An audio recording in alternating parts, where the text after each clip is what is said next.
Good evening. Welcome once again to the Torah Delights podcast. I appreciate you joining us.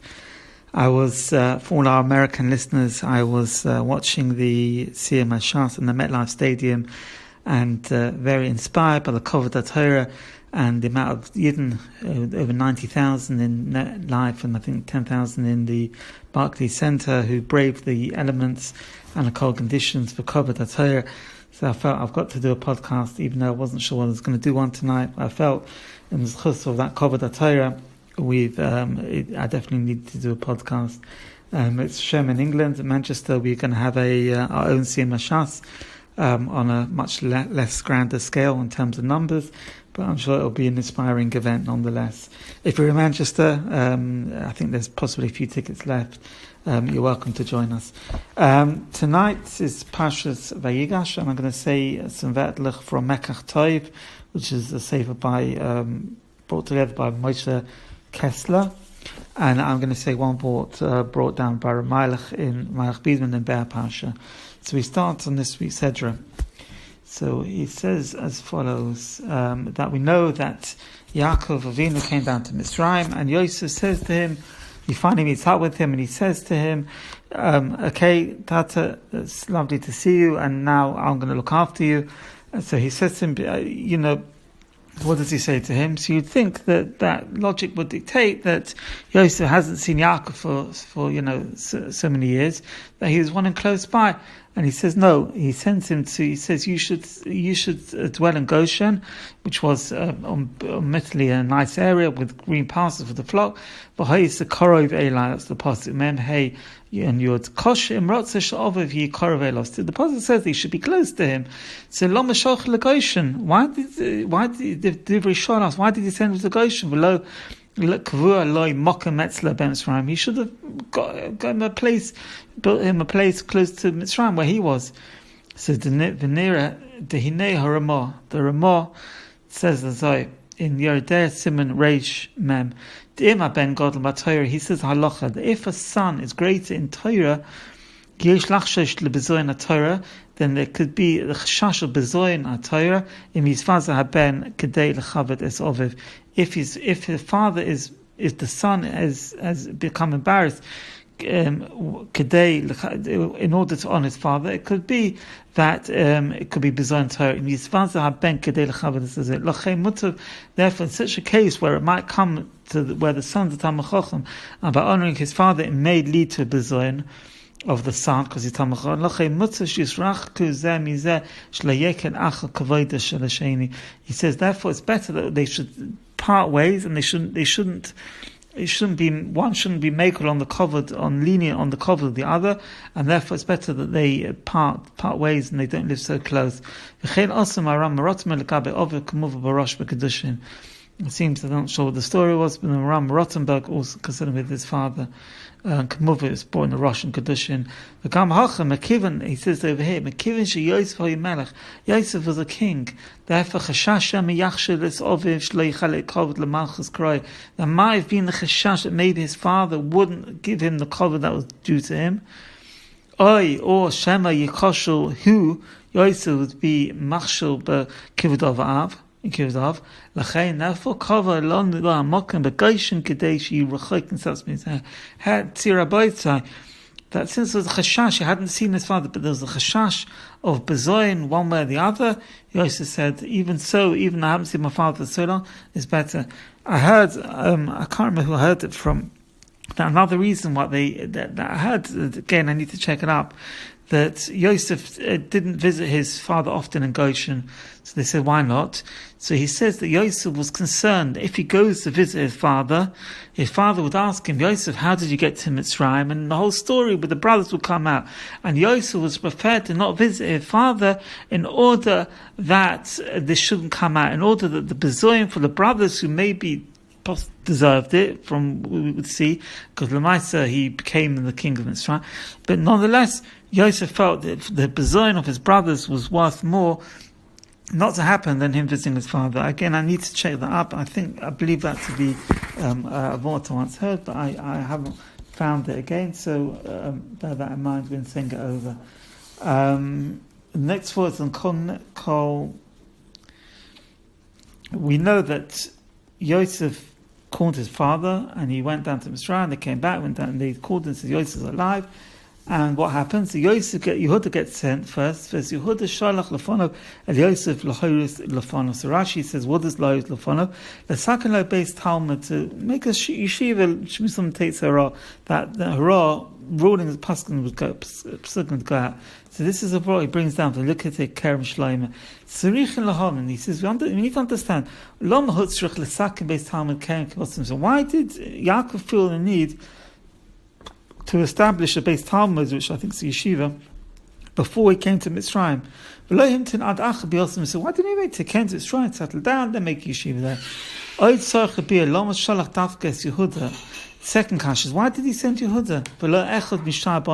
He could have sent one of his other children. It says, the Gemara Megillah Yud Gimel brings, Ein HaKadosh Baruch Hu Makkah es Yisrael and came boyer lem before the Tchila. V'nishla only sends a Makkah, refuah kodem a Makkah, to Yidden only if there's already created a refuah for them. What happened when Yaakov came down Mitzrayim? The Golas started. The torah trufa. What's the medicine for the Yidden to survive in the Golas is torah shval, and that's why I think it's very roy on this week where we have Siyum and Mashas in America, Israel and in England and Mitzvah Hashem, and this is the Gemara learning is torah shval. That's why it's so important. I even saw someone brought down that just as where a Yid wouldn't go without wearing tefillin every day, obviously apart from Shabbos and days when he can't wear tefillin. So also a Yid is the equivalent of Toshua Per, Gemara, for Yid not to learn a Gemara, a block Gemara, or at least some Gemara, at least some learn, some Toshua Per, is like a Yid going out to Tefillin. Just like a Yid wouldn't go out to Tefillin, a Yid needs to learn at least some Toshua Per, whether it's stuff yomi, yomi, or half a yomi, whatever it is, some learning. And this is what he's saying here, but Toshua Per, who Terufa, Toshua Per is the medicine neged hagolish asher b'schus azich legoka omer. How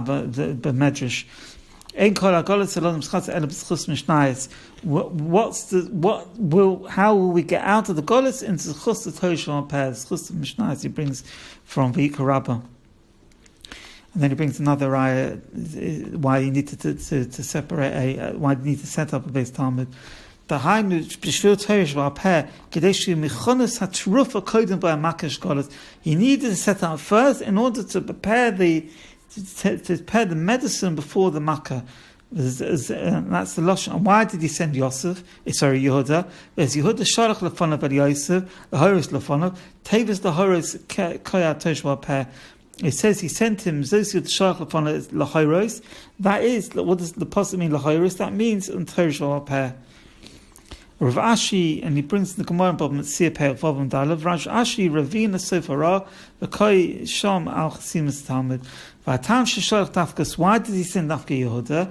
Ki Golas Mitzrayim Hayim Machmas Chet. Why was Golas Mitzrayim was Machmas Chet Mechiris Yosef Kanoida? It was known for the Chet of Mechiris Yosef and Yehuda. And Yehuda who. Who caused the sale? Who caused Yosef to be sold? That was Yehuda. When he said, let's go and let's tell him. And therefore, since the Golas started through Yehuda, through his idea, therefore, Geschikt, he sent Yehuda before him to teach divrei to create the makkah the Golas before Tchila, in order to create the refuah before the makkah. Since Yehuda caused the makkah, therefore it needed Yehuda to be the one to create the refuah, which was the learning. The meilich. How did he masakin it? That's through the base of Talmud. That's through the learning. So I want to say one more vort from the Briskerov, and it says we know that Yosef came and they kissed each other, and Yaakov didn't kiss him back straight away.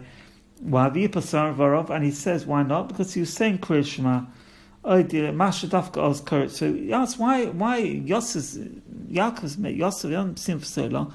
Why was he saying Kriya Shema Dafka then? Because he said it on the journey. He calls man Yosef B'derech L'Kol Kriya Shema. So why didn't he read it when he was on the way? He says, why? Since he was Isaac in the mitzvah, the Eibusha said to him, go down to Mitzrayim. He commanded him, go down to Mitzrayim. We learn out, and the Isaac mitzvah, potter mitzvah, someone's involved in a mitzvah, he's potter mitzvah. He was told by Hashem to go down to Mitzrayim, that he was potter from the mitzvah. He therefore was potter all the time of his journey. Avo, however, when he arrived in Mitzrayim, the Gomelakaim mitzvahs, he read Mitzrayim, and he'd completed his what Hashem had told him to do. Cholol of us mitzvahs Krishma.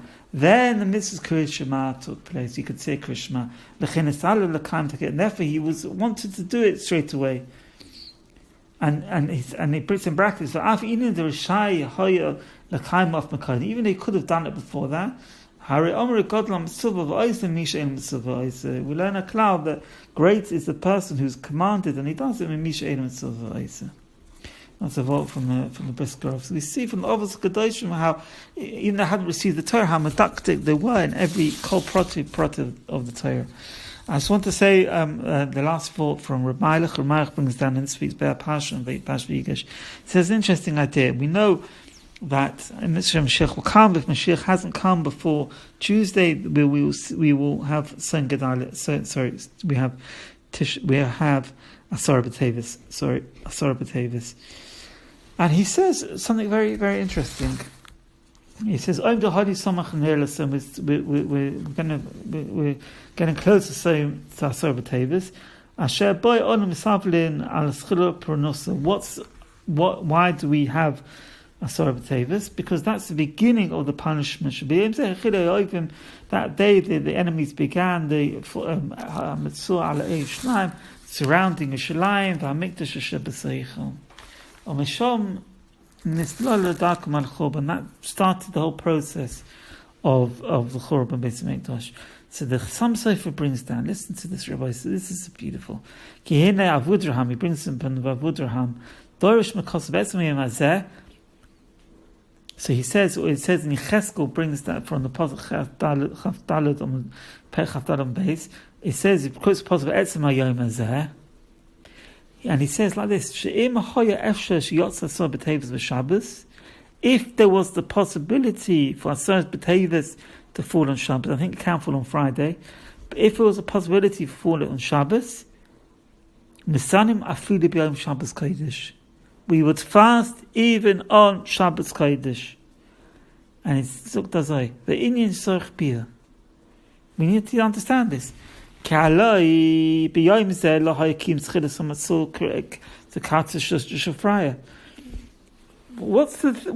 happened? It was the beginning of the punishment. The beginning, it wasn't the end.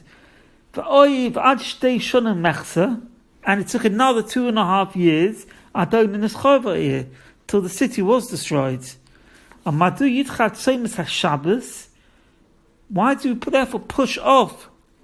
Why does Shabbos push off this sign when we see B'Shash Tisha B'Av Hayon Shechova Areinu the Solomon basement Tisha B'Av, when the basement actually was destroyed? We don't fast until if Tisha B'Av falls on Shabbos as it was last year. We do a nidcha, we push it off, and that's when it actually took place. So if already at the beginning, why should the beginning be more than the actual thing? Mevuch Sam Sofer. Listen to this. Chassam Sofer brings down that day he began the Melech Bovel Shalmati. He began to make physical start on attacking Yerushalayim, the holy city of Yerushalayim, and that was in this world. On that day he began to already gather his thoughts that he was going to destroy the city. Based in just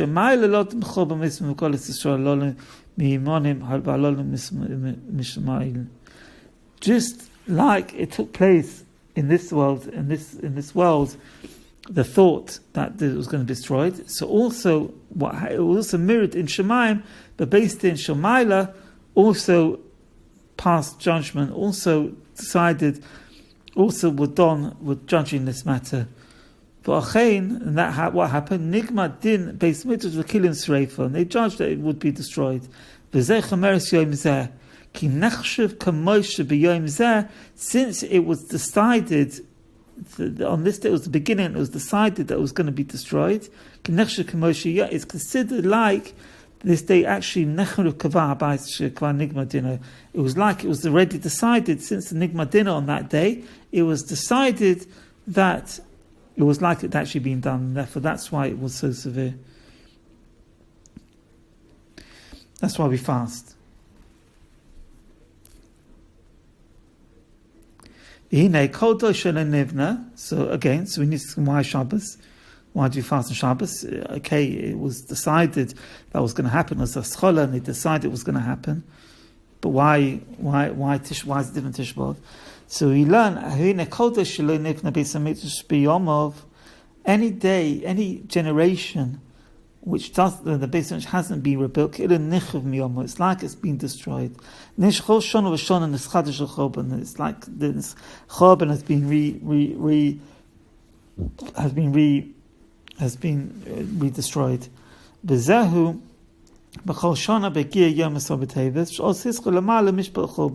So it's like every year when we reach the Sedra Parshas, it's like the beginning in above in Shemaim.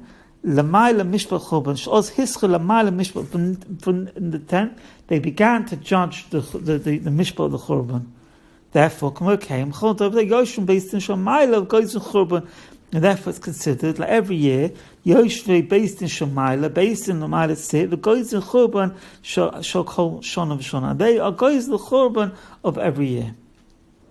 V'hinei b'hai b'inin m'sina sh'nasanu afilu b'Shabbos. What other fast do we find where we fast on Shabbos? That's Tainus Shalom. The person has a dream, and he's disturbed by it under certain circumstances, depending on the content of the dream. He asks the Rav, and the Rav paskins, and he says, yes, it's such a Tainus Shalom, where he would have to fast on Shabbos. But why do we fast on Tainus Shalom? Things that are in the past and we can't do anything about, we don't pass on Shabbos. Tainus Chalaim is what's going to happen in the future.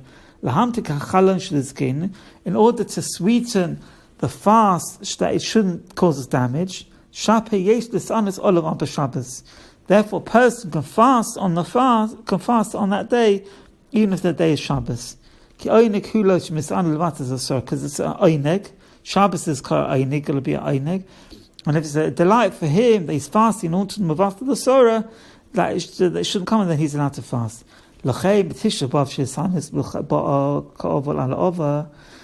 B'Av is what we're commemorating what happened already.